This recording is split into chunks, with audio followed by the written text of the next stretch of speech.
Ons gaan ver. Ons is hier in Highlands Hielse Kerk en hulle hou ons lekker besig. Hier staan ek nou by 'n inisiatief van Woodland Hills Gemeenskapskerk. Vir 'n eerste probeerslag het ons 'n kinderkindsoggend en 'n pretoggend in die vakansietyd vir die kinders aangebied. En hier het 32 kinders opgedaag en ons is so bly en dankbaar daaroor. Hulle is besig om heerlik te verf en soos wat julle kan sien, lyk elkeen van hierdie kunswerke uniek en anders. En ek dink hulle gaan met 'n meesterstuk huis toe vandag.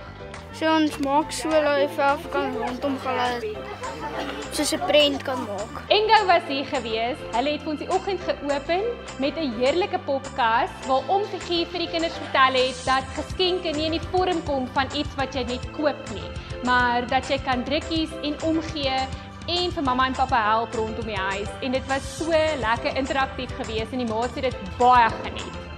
Dit was 'n lekker dag en ek dink ek het 'n mooi skildery. Kan julle praat? Ek dink hier is ons 'n mooi skildery. Ek weet nie hoe camouflage is nie, maar ek kan nie regtig om lees nie.